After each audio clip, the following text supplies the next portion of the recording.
This is the Norris Group's Real Estate Investor Radio Show, the award-winning show dedicated to thought leaders shaping the real estate industry and local experts revealing their insider tips to succeed in an ever-changing real estate market. Hosted by author, investor, and hard money lender, Bruce Norris. So hey everybody, it's Aaron Norris. Today we are here with Kymberly Nelson and Derek Harms. They were awesome enough back in September to help us with cashing in on a boom. We renovated one chapter and added 3 brand new chapters to our portal, and adding square footage was the one they helped us with because they've been doing beautiful work in this space for, I guess, getting close to a decade.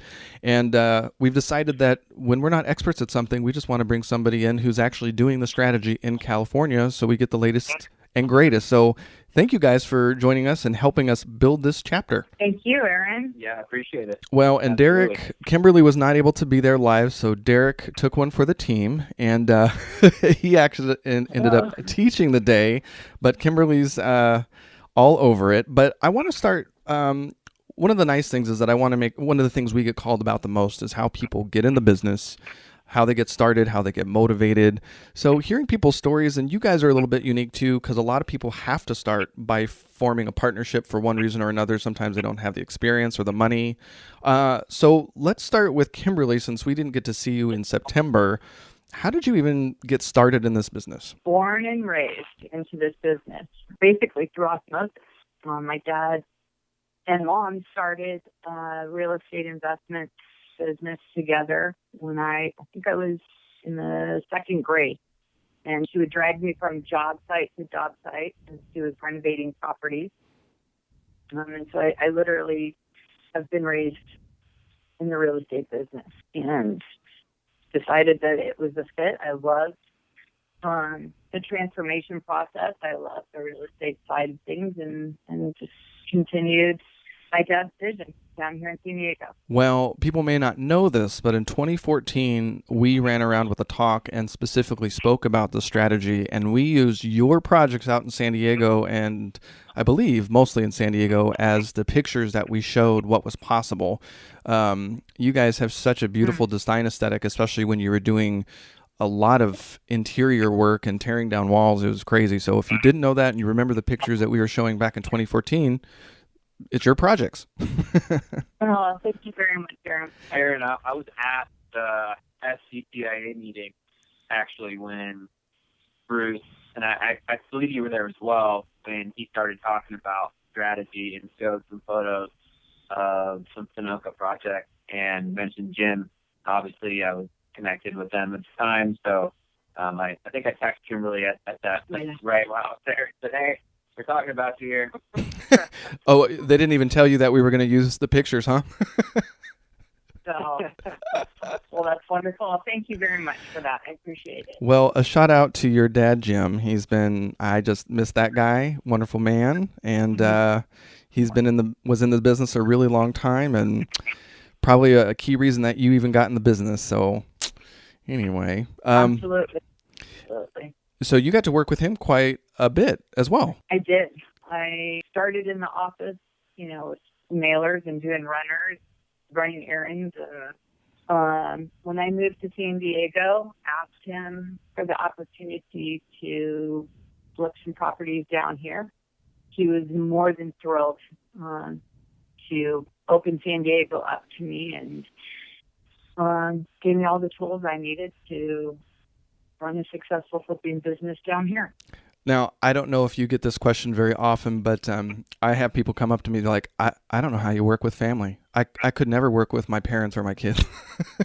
Do you get that? Did you get that a lot? No, actually, my father, Jim, was, I feel really blessed, and I know this sounds kind of cheesy, but I mean it so sincerely. He was an incredible mentor, and very, very empowering. So his approach was, I will give you the tools that you need, but this is going to be your business. San Diego is your territory, so you need to go out and create it.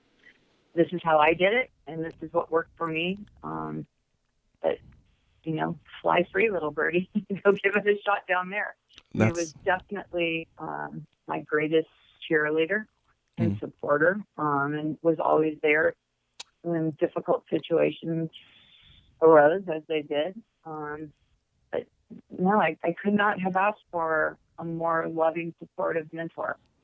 Well, Hey, Aaron, I want to point out to the listeners as well that if they haven't heard of Jim Soward, then maybe it wasn't a household name, but he was what people would consider a guru. He had acumen of real estate knowledge and tactics and abilities. I mean, he had his hands in notes and flips and rentals and lease options and everything you can really think of. And I remember back in 2010, I went to a Los Angeles area meetup group, one of the RIAs there. I think it was Phyllis Rockefeller's group at the time.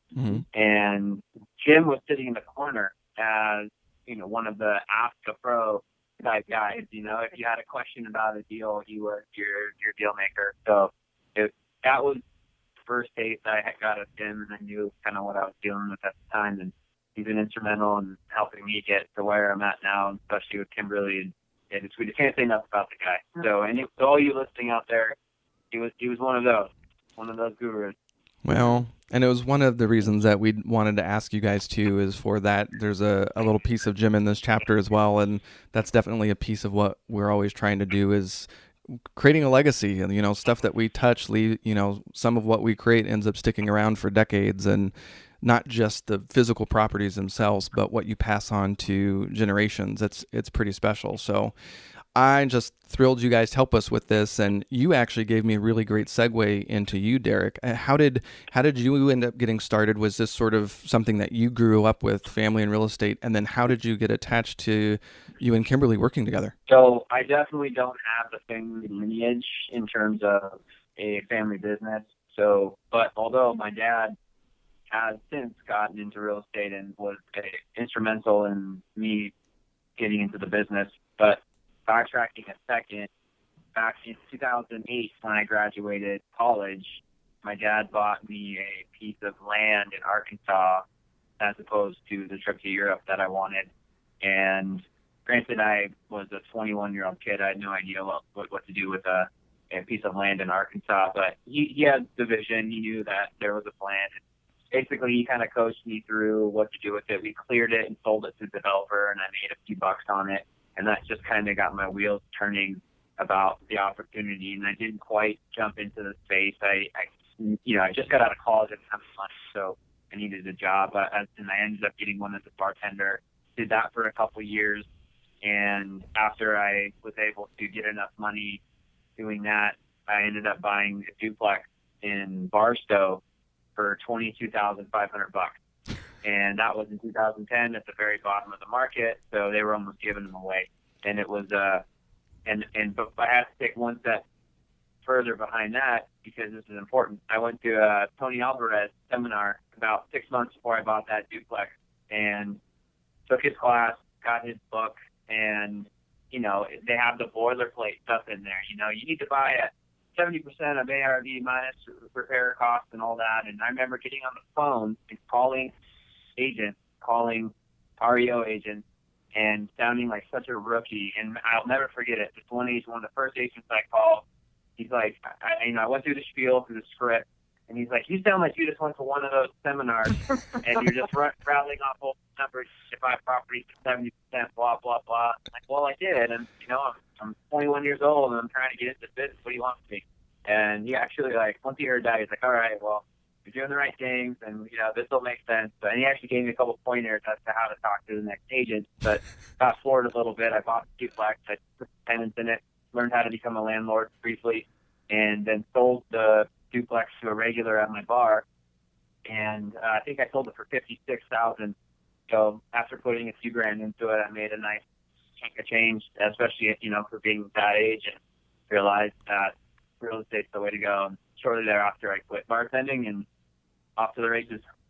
Now, just real quickly before we move on past sort of like the college age, Kymberly, did you go to college and what did you study? I did. I went to Loyola Marymount, and I studied English. Interesting. And then Derek, Yeah. what did you... You would never have known if I talked to her. You what? said you would never have known it by talking to her. He's just being loving. I'm being Adorable. being a rat. All right, Derek. So besides rocking the bartending gig, what did you study in school? I basically went to school for baseball, but I was a sociology major, and yeah, that was really it. I didn't have any real estate ambitions in college, but looking back, there are a few of those traits I learned from the sociology major that kind of helped me where in real estate now, as it's the people and relationship business. So, Oh yeah. Frankly, I just wanted my degree and get out of there as soon as I could. Well, one of the reasons I like to ask is everybody's approaching this business. Shoot, I'm a retired actor from New York City, and they're like, how did you get in the business? We all get here in different ways. It's just bringing the skill set that you learn in. So, no, that's exactly what I was looking for. So, baseball/sociology, that's interesting. And then it's perfect. So, it sounds like, Derek, you started in sort of the fix and flip model. And then when did the two of you actually meet? I got a call from Jim saying that a good friend of his had a son who was moving down to San Diego, and Jim thought it would be a fit that we meet and see if there was any synergy. I think that was in So I moved to San Diego in 2012. So that meeting happened in 2011 because I hadn't moved down here yet. And so, Aaron, Right. to explain the scenario, our fathers were friends. So I think my dad took one of Jim's lease option classes like 15 years ago, and then they became buddies. And my dad was getting into the real estate investing business. He was a lifelong cameraman, in the motion picture industry, and didn't want to do that and retired. So he got into the investing business at Jim. And then, as Kymberly just alluded to, they connected us when Jim found out I was moving to San Diego. Okay. And I was moving to San Diego from Florida at the time, where I was buying properties at tax deed auctions, and renovating them. So I was kind of in line there, and so I think naturally it made sense. Okay. So you meet, and obviously, what did you guys both bring to the table? You're like, this will work. We had there was a definite synergy. We connected. We got along well. We're speaking the same language. We had the same desires to be successful in this space. And Derek, I think first started. He brought Sunoco. This is an interesting story. So up until that point, we were doing median priced homes. We hadn't stepped into the higher price point. And Derek, especially Los Angeles, I mean, that was primarily our bread and butter. Derek brought Sunoco, our first true high-end flip.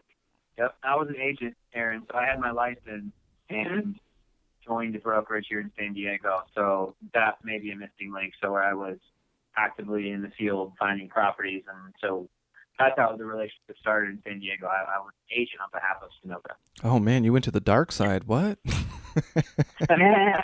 I get that question a lot too. People wonder, I wish in my investing career I would have gotten my sales license a lot earlier in the game.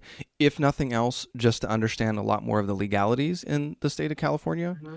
I feel like I would have just picked it up a little bit faster. You don't end up having to take the test, but sorry, sidebar. So you went to the dark side, got your real estate license. So you brought the first, and what did this deal look like, and what year was that? 2012. 2012. Okay. It was, I remember the rehab on this project came in at $220,000, and Jim, like, literally turned sheet white. It was well out of the model that we've been operating. It was about a little over a 3,000 square foot house within a affluent section of northeast San Diego County called Poway, in a gated community, and the house was $800,000 purchase price and a resale value of $1,250,000. And at the time, like, that really wasn't Sunoco's model, but when I walked through the house the first time, I just felt like there was a deal there. And there was. Wow. Well, Man, your guys' stuff is pretty dang beautiful. Some of the projects that you've created, man, it's got such a great design eye to it. Who does what in the partnership? That's Kymberly's role. Primarily, yep. I mean, I bounce ideas off of Derek, and we do collaborate. But for the most part, Derek sources the deals. Occasionally, I'll bring one to the table, but my role is running the crews, project managing, making sure that the design is dialed in and appeals to the majority. She's a really great designer. And yeah, absolutely. And I so bad at it, Aaron. I'm colorblind. I don't have an eye for design. I think when we were looking at a property, she bounced ideas off me more from like the practical side. Like, what's the buyer going to be looking for in terms of usability and functionality, rather than necessarily aesthetic. Color schemes and things like that. That's true. He definitely, he's like, look, it's a tutu and it's missing this and we need that, and he really does the research and says, for us to get the number we're looking for, this is what this house needs to have when we go to market. And then I go to work and creating that. That's a very different skill set for somebody who just sort of rocked the English degree. So how did you fall into the design side? Pardon me? Like, I mean, especially if you're getting handed a big, $200,000 rehab, did your design eye just magically appear and everyone's like, oh, okay. Because if you're doing median price, you're not doing that kind of rehab that I've seen. No, I think truthfully, as I said, through osmosis. I mean, I spent my childhood on job sites, and I think I inherited that skill set from my mom. She was incredible at transforming properties, and that piece always spoke to me. And I saw it so much. We'd get picked up from school and stay on job sites until dinner time. It was just how I grew up. So I absorbed a lot of that, and I've just always had a passion for it. I love it.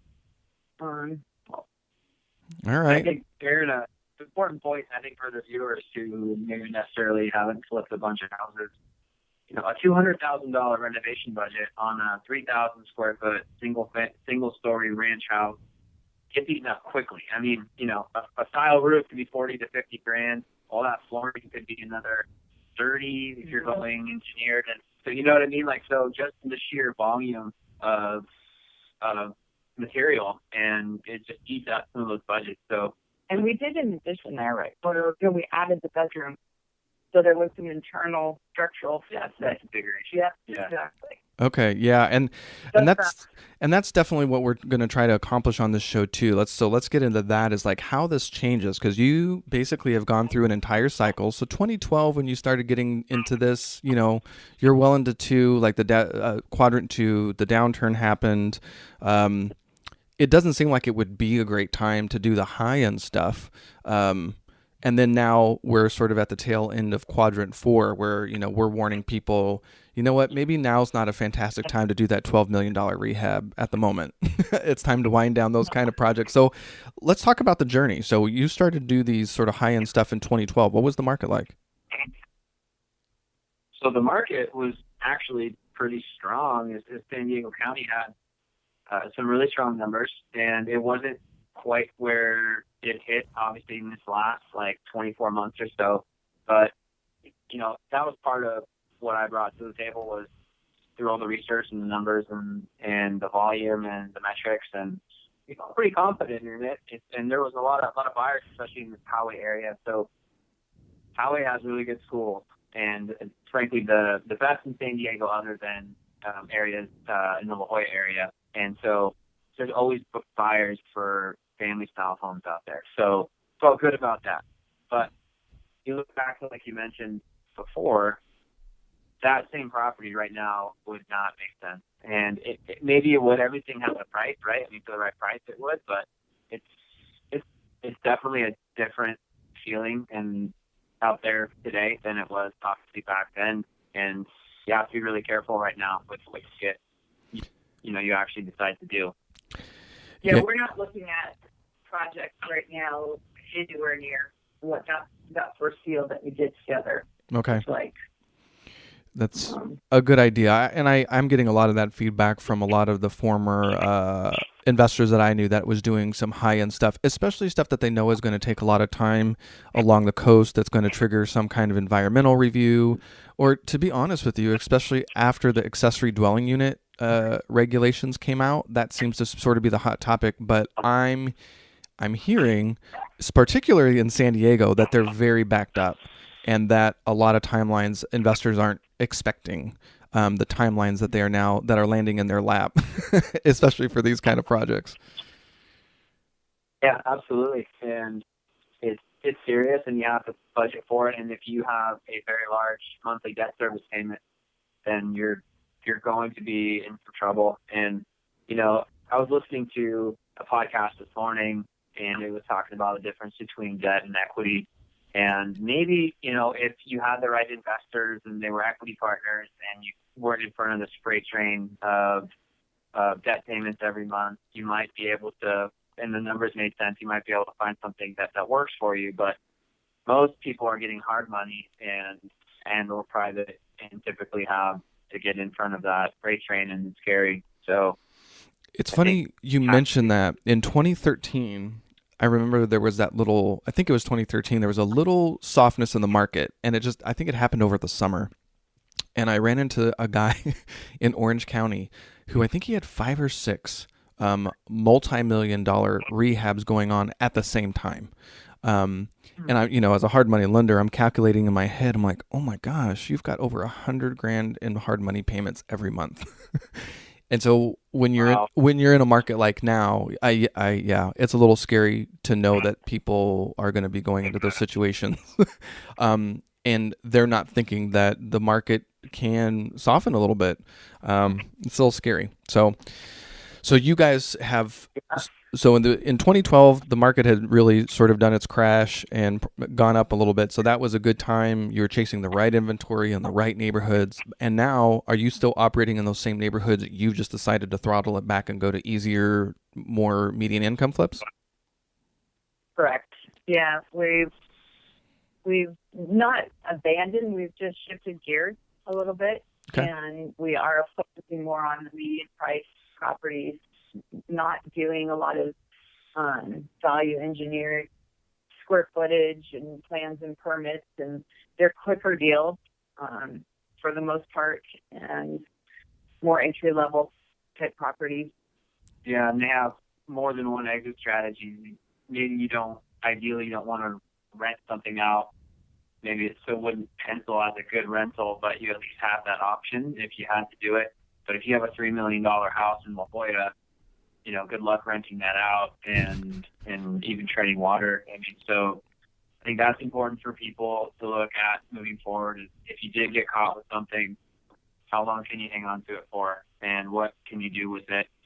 And I know a lot of guys in San Diego right now who are a little nervous about their large portfolios. Matter of fact, just last week, Aaron, when I saw you down at the SDCIA meeting, and Bruce was talking, a couple guys I know who have very large portfolios here in San Diego got on the mic and asked Bruce, because they were a little freaked out about what they do in this situation. So, I think right now, in talking to a lot of the other investors in San Diego, and specifically the guys on the acquisition side, what we're seeing is people factoring longer hold times and lower resale values on their initial underwriting. And as long as you build in the proper margin of safety, I think you can be all right.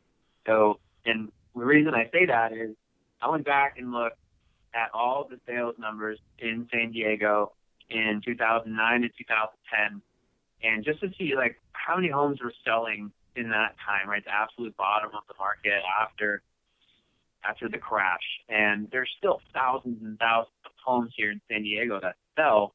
Granted, when back then you had all that price damage due to all the foreclosures, that I think will be a little different this time around. But my point is that homes still sell if you're in the right price points and in the right neighborhood that are desirable. homes will still be moving. So as long as you underwrite your deals properly, you still have product. We've got a few speaking engagements in January. You'll catch us on January 9th in Glendale, California, as we speak at the 2009 Los Angeles Real Estate Summit.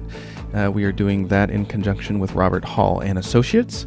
Bruce will be doing his 10 decisions to make before the next downturn. January 17th, we'll be doing that same talk in Costa Mesa with OC RIA. And then, of course, January 26th, California Real Estate on Borrowed Time. This is Bruce's prediction for the next few years on what he expects to happen in the California market. Sometimes it's not about the ultimate destination, but the journey and the trajectory along the way. Find out more about that at thenorrisgroup.com/TikTok, or you can check out our entire calendar on thenorrisgroup.com, and it's all under training. For more information on hard money loans and upcoming events with the Norris Group, check out thenorrisgroup.com. For information on passive investing with trust deeds, visit tngtrustdeeds.com.